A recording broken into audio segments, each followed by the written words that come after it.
Just rejoice in the Lord. And the more that you rejoice in the Lord when you are in the midst of trial, your trial will end sooner because God is with you. He's going to help you. He's going to bless you and prosper your life the way God wants to prosper your life. The title of the message that I want to share with you today is Hold On to Our Hope. Hold on to our hope. Panghawakan natin ang ating pag-asa.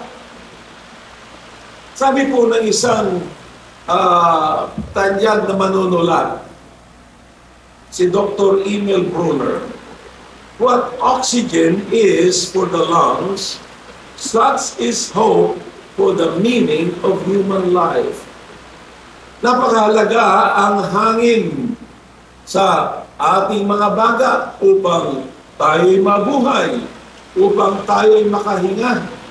Meron din po ang pag-asa sa tao for the meaning of human life, upang maging makabuluhan ang buhay ng tao.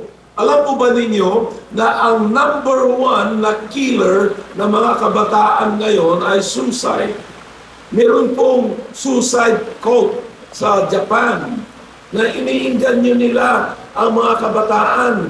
Mas mabuti pa raw na mamatay habang bata pa sila sapagkat wala naman daw silang mapapala in the future sa korap na gobyerno nila daw at saka mga bagay na wala sila. Walang kabuluhan. Hindi nila alam na ang Diyos ay merong layunin sa kanilang buhay. Kung kaya tayo po mga Kristiyano, kaiba tayo dahil meron tayong pag-asa. Nakaangkla ang ating kaluluwa sa pag-asa na nagagaling sa ating Panginoong Jesucristo. Palapakan natin ang Panginoon. The Bible tells us to take hold of the hope set before us na inalaan ng Diyos para sa atin. Bakit? Panghawakan natin ang pag-asa. Why take hold of the hope set before us? Number one, because hope gives us courage in the midst of adversities. Nagbibigay sa atin ang pag-asa sa kalagitnaan ng mga kahirapan, adversities. Ito pong nakaraang mga linggo, wala na pong pinag-uusapan sa Senado, sa Kongreso, at maladramatic na sa mga TV, yung Blue Ribbon na investigasyon ng pangungurakot, pagnanakaw ng kaban ng taong bayan. Nakaka-discourage. O kaya nagkaroon ng malawakang protesta. O yung mga protesta dito sa Manila naging violente. Kasi nilusog pa yata nila itong mall na ito at ibang mga lugar. Pagkat hindi nila kayang, they cannot cope with the problems, adversities. Tayo mga Kristiyano, ang hope, ang pag-asa natin, ang nagbibigay sa atin ng tibay ng loob. Ito pong sinasabi sa 1 Peter chapter 1 verse 6 and 7. In this you greatly rejoice, though now for a little while, if need be, you have been grieved by various trials, in that the genuineness of your faith being much more precious than gold that perishes. Why? Because hope gives us courage and we can rejoice. Sa kalagitnaan ng mga pagsubok na ito, meron pa akong announcement doon sa Word of Hope Central last Sunday na hindi ko po ini-encourage yung ating mga church members na sumali sa mga demonstration at mga pagwewelga. Saan natin nakuha yan, Bishop? Kung suriin natin ang New Testament, ang kabuuan ng Biblia, lalong-lalo na yung unang mga Kristiyano noon, do you know that the Roman Empire was the most corrupt of all the empires, of the world empires? At sila yung pinaka-abusado. At yung mga nasa authority noon, they were abusive of their power. Lalong palalo ang kanilang naging sukdulan na ang kanilang kasamaan. Tinutugis nila mga Kristiyano, pinapapatay, pinapako ng patiwarik at sinisindehan ng kanilang mga katawan upang maging sulo at ilawan ang mga kalye ng Rome ng unang araw. Nasa history ko yan. Itong sinulat ni Apostle Peter was during that time. Maraming mga Kristiyano. But never did the apostles encourage or told the people to go the streets and protest against the corruption of Rome and against injustice. But they did their battle. How did they wage the war? They waged spiritual warfare on their knees, by praying and by proclaiming the gospel of Jesus Christ, sapagkat people power will not change the lives of people. Only God's power. Oh, ilang people power na nangyari sa atin. You would think na bago na ang ating lipunan. Hindi po, sapagkat ang kasamaan ay nanggagaling sa kalooban ng tao. At ang nakapagbabago lamang yan ay ebanghelyo ng ating Panginoong Hesus. Kung kaya kahit naghirap ang mga Kristiyano noon, mas lalong lumaganap at dumami ang mga Kristiyano sa buong mundo hanggang umabot dito sa ating bayan. Palapakan natin ang Panginoon. Kaya po sa Book of James, there is a what I call a verse that is unusual. Sabi po ni James chapter 1 verse 2, "My brethren, count it all joy when you fall into various trials." Magalak ka, tumawa ka, kung ikaw ay nasa kalagitnaan ng mga pagsubok.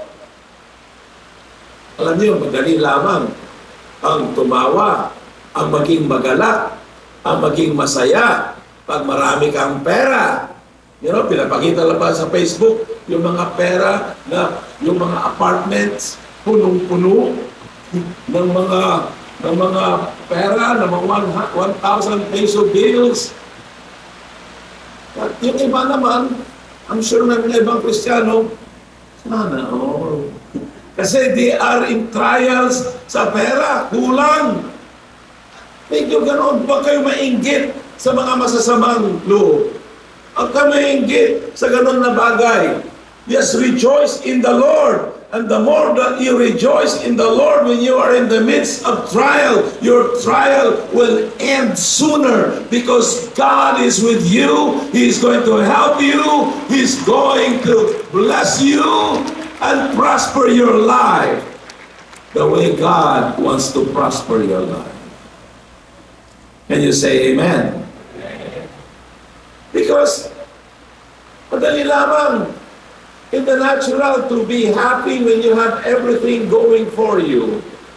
But what makes us different, what makes us God's people, is that you can rejoice in the midst of suffering, even in the midst of adversities. Maaaring ikaw magkaroon ng kagalakan na nanggagaling sa Panginoon kahit gaano kahirap ang buhay. Palapakan natin ang Panginoon. Hope gives you courage to hold on? Pangalawa, why hold on to our hope? Because hope drives you closer to God for answers. It drives you closer to the Lord. It moves you to tears before God, moves you to your knees to God, that you can run to God. There's one song that I appreciated long time ago nung kami nakatira sa US at mahirap ang sitwasyon noon, at kahit na nung napunta lang kami sa Pilipinas, iniwan na namin ang Amerika, nagpa-pioneer ng gawain. Mahirap kaya mag-pioneer ng gawain na walang nagsabi sa iyo na organisasyon o church, susuportahan ka namin, padadalan ka namin buwan-buwan ng support. Wala po. Bininta namin lahat ng aking may bahay, ang aming ari-arian sa Amerika, pumunta sa Pilipinas by faith, nirentahan ang Paramount Theater na meron lamang tatatlong membro, kami, na Mrs. Go at yung aking panganay na anak, but with faith and hope that God is going to bless. And so, when we have problems, financial, lalong-lalo na pinapaalis kami sa Paramount Theater, Lord, saan kami pupunta? Walang magpaparent na malaki. Yung magpaparent na malaking theater noon ay nandoon malapit sa post office ng Maynila. At walang building. You know what we did? We ran towards God. It drove us to God for an answer. The rest is history. Sabi mo nga, ika na nakikila. Karoon tayo ng Word of Hope Central. Karoon tayo ng mga maraming satellite churches sa buong Pilipinas. Why? Because we go to God for answers. Kung meron kang suliranin, bago ka pumunta sa isang tao o merong may posisyon, pumunta ka muna sa Diyos. Kunin mo ang kanyang katugunan. Kunin mo ang kanyang pabor.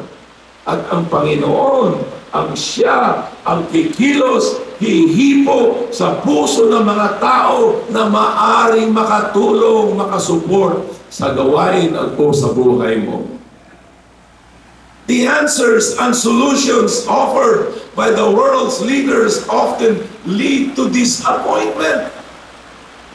Ang laki-laki ng ating pag-asa nung, pagkatapos ng eleksyon, ang bigas bababa sa 20 pesos bawat kilo. Bababa ang mga presyo. Politicians make their own promises. And there are two reasons why many of them cannot fulfill their promises. Why? Because number one, they lack the power and the connection. Number two, they lack the resources. But God is not like that. God has all the power. He has all the resources to fulfill on His promises. That's why the Bible says, God cannot lie. Although there are many who lie in order for them to get elected. Hindi naman lahat, because there are many people who are really well-meaning, but they cannot deliver on their promises. So we cannot hope. Our hope should not be pinned on Him, on them, but our hope should be pinned on Jesus Christ. Hope does not disappoint. Biblical hope, yung ating pag-asa na kung saan nakaangklang ating kaluluwa ay hindi po bumibigo. Yan po ang sabi po ng Romans chapter 5 verse 5. Now hope does not disappoint because the love of God has been poured out in our hearts by the Holy Spirit who was given to us. Sabihin mo sa iyong katabi, hindi ka bibiguin ng Diyos. Maaaring biguin ka ng tao, biguin ka ng mga politisyan, o biguin ka ng asawa mo, biguin ka ng iyong mga anak, o magulang mo, nangako sila, subalit hindi nila na-deliver yung pangako, such as the human experience. But our hope in God does not disappoint. Katulad po ni Abraham at saka Sarah, umaasa sila na magkaroon sila ng anak, pero matanda na sila. 100 na si Abraham at si Sarah, 90 plus. Wala na. Ay, anong klaseng fertilization drugs? Hindi na mga anak yun. Subalit, sabi ng Bible, Romans 4:18, who contrary to hope, in hope believe.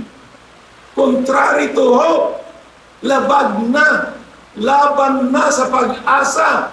Subalit dahil sa pag-asa, sila'y sumampalataya. Do you know that hope is superior to faith? The Bible says, 1 Corinthians chapter 13, towards the last verse of the chapter 13. Now abideth faith, hope, and love. The greatest is love. So, pakita mo yun, there is the ascending importance of those three important virtues that God wants to put in your heart, or He has already put in your heart. Faith. Faith is important because it has to do with your everyday living. Kaya yun ang unang-unang inaatake ni Satanas, yung iyong pananampalataya, sapagkat pag na-neutralize niya ang iyong pananampalataya, mawawalan ka rin ng pag-asa.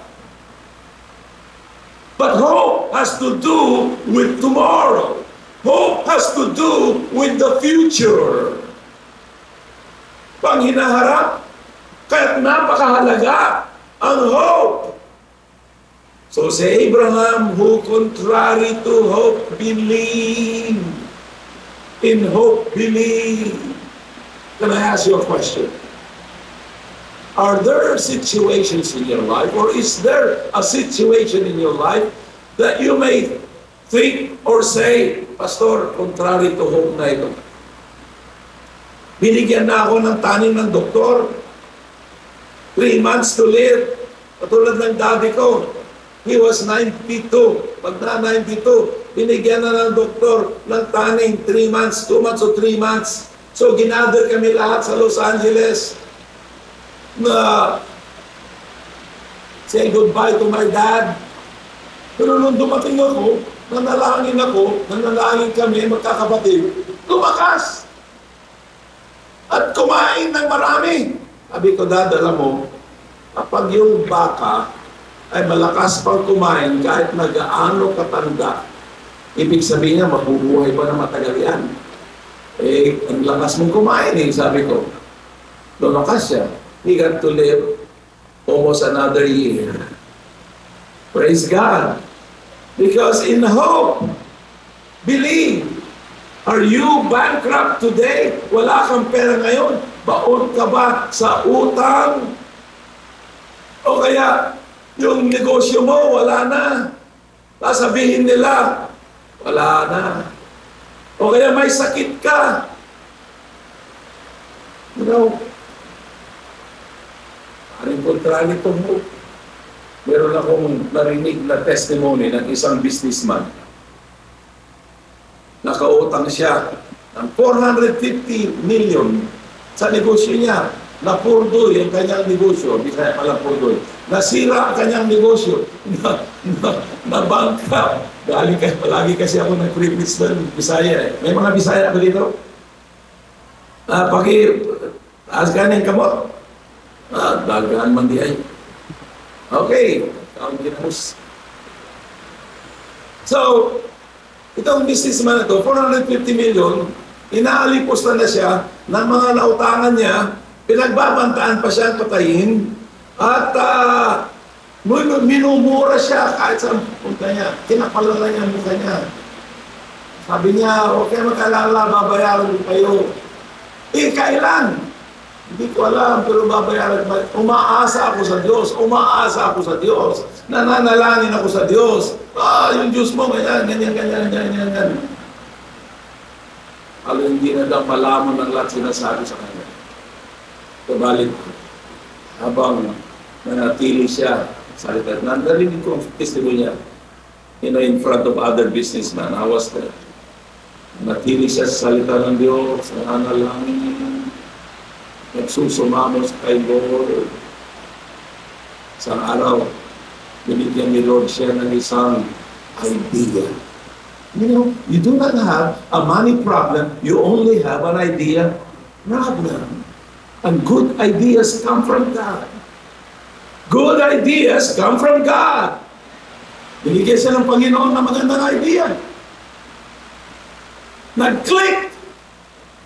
At sa loob ng 1 taon, 2 taon pa yun, nabayaran niya lahat ang kanyang utang, lahat, hanggang 5 duling bayad. At umunlad ang kanyang negosyo at ang kanyang buhay. Ilan sa inyo may problema sa pera? Okay, may pride yung iba. Wala. Yung mga nagtaas, get God's favor. In hope, believe. Palapakan natin ang Panginoon. Number 3, hold on to our hope. Because hope directs our focus on our heavenly inheritance. Ito yung pinakamahalaga. Sabi sa 1 Peter chapter 1 verse 4, to an inheritance incorruptible and undefiled, and that does not fade away. Reserve, sabi mo reserve, in heaven for you. Pag sinabi ng Bible, reserve in heaven for you, sabihin mo na, reserve in heaven for me. Sabihin mo, reserve in heaven for me. That's right. And then sapagkat God has prepared an eternal riches, an inheritance for us. Nais ng Panginoon na pagpalain ka ngayon dito. Pero ang pinakamalaking pagpapala, ang riches at kayamanan ay nasa reserve sa langit sa iyo. At sabi po ng Bible, if you put there yung verse 5, kept by the power of God. Kept by the power of God. Yan yung mga bangko. Ang daming mga security guard. May mga armored truck pa yan. Pero yung mga armored truck, yung mga bangko, nahuhold up, nananakawan. Pero yung kayamanan na inilaan ng Diyos para sa iyo at para sa akin ay secured by the power of God. Give the Lord a big clap of praise. May isang lalaki na nakagolf ko doon sa Valley Golf. Habang nag-meeting na kunin yung kanyang registration maglaro, meron siya mga kaibigan. Mga 74, 75 years old siya. Kanya pari ko, retired ako, nanangamba ako. Baka wala akong sapat na pera. Aking retirement. Narinig ko. Di ba pare? Bulungan mo na lang ako. Magkano ba yung pera mo naka-reserve para sa iyong retirement? 100 million lang eh. Ha? 100 million lang? Sabi ko, nagsusugal ka ba sa casino? Ay, hindi. Nakulong malapit ko. Hindi naman pala. So, hindi mawawala yan. Sabi ko sa kanya, yung bahay mo, bayad na ba? Bayad naman. Meron kang kunting mga pumapasok na income. Yung interest lang nga yan ng 100 million mo. Sabihin mo, bigyan ka ng 5%. Meron ka ng panggasto. Kahit na maggasto ka, 75 ka, sabi ko, oh, most people, if they reach 85, talagang swerte na sila. Dahil sa Chinese and blessed.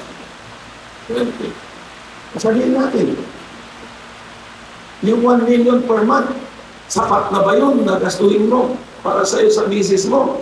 Ay, malaki na yan. Sabi niya. Ay, 1,000 na, malaki na yan eh. Sabi ko, itong gawin mo. Huwag kang masyadong iwanan ng pamana yung mga anak mo. Ito gastuhin mo. Kaya magpasyal kayo sa Europa. Maganda na yan, no? Sabi, maganda yun. Dok, kasi ang tawag sa akin. Maganda yun, no? Oo, ipasyal mo. Ang bilis mo, mamasyal kayo sa buong Europa. Tumira kayo sa mga 5-star hotel. Hindi pa mauubos yan. Ang 10 million pesos mo. Eh, maaaring 15 million. Ginawa nga nila. And they died in 2 years. Nagiging aburido sa pera na nakalaan. Nila habang sila nabubuhay dito. Huwag kayong aburido. Bagay niyan sapagkat yung mga aburido lamang ay yung walang pag-asa sa buhay na walang hanggan. Eh kung 100 million, parang sa kanya hindi pa sapat. Eh tayo, mabubuhay tayo ng walang hanggan, eternally, throughout eternity. That's why, maraming kayamanan ang inilaan ng Diyos para sa iyo at para sa akin na pangwalang hanggan din. Palakpakan natin ang Panginoon. Glory to God, meron tayong kayamanan. Sabihin mo sa ikatabi, meron tayong mga kayamanan. Word of Hope Manila, kayo nasa labas, may kayamanan tayo sa Panginoon. At ang good news niyan, kung meron kang hope at pananampalataya, yung ibang kayamanan niyan ay ibibigay sa iyo ngayon, pagpapalain ka, upang hindi ka maghihikahos.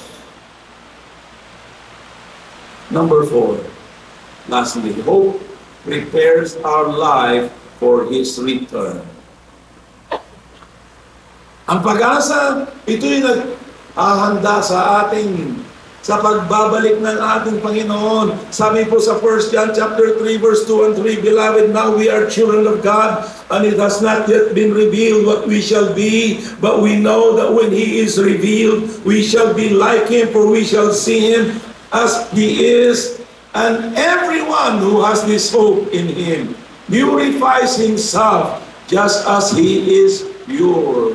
God is shaking things up in this world so that the unshakable will appear. What kind of shaking is happening in our world today? Mga tsunamis, mga hurricanes, mga typhoons, earthquakes, tornadoes, wildfires, volcano eruption, mga gera, mga hailstorm, mga mudslides, mga floods, mga drought, terrorism. Bakit? Ang mundong kinagagalawan natin ay temporary lamang. The things that are shaking, God is shaking the things that can be shaken so that the things that cannot be shaken will appear. And what will appear? The kingdom of God. The kingdom of God for you and me. Palapahan natin ang Panginoon. Kaya sabi po ni Apostle Pablo, 2 Timothy 4:7 and 8, I have fought the good fight, I have finished the race, I have kept the faith. Finally, there is laid up for me the crown of righteousness, which the Lord, the righteous judge, will give to me on that day. And not to me only, but also to all who have loved His appearing. Ibig sabihin niyan, babalik ang Panginoon sa lahat na hinihintay ang pagbabalik ng Panginoon na sila'y nakahanda. Kaibigan, kapatid, nakahanda ka na ba sa pagbabalik ng ating Panginoon? Sapagkat meron po mga maiiwan. Meron po mga taong mawawalan na talaga ng pag-asa pag sila'y naiwan sa pagbabalik ng Panginoon, sapagkat sabi ng Panginoon, I will come again and receive you unto myself, so that where I am, there you may be also. Kaya ang tawag niyan sa atin ay the blessed hope of the believers. Ang pagbabalik ng Panginoon. And the only way that you can be ready is to have Jesus in your heart. Tanggapin mo si Jesus sa puso mo. Magbalik loob ka sa Panginoon, kaibigan kapatid. Ngayon ang panahon upang tunay na maging handa ka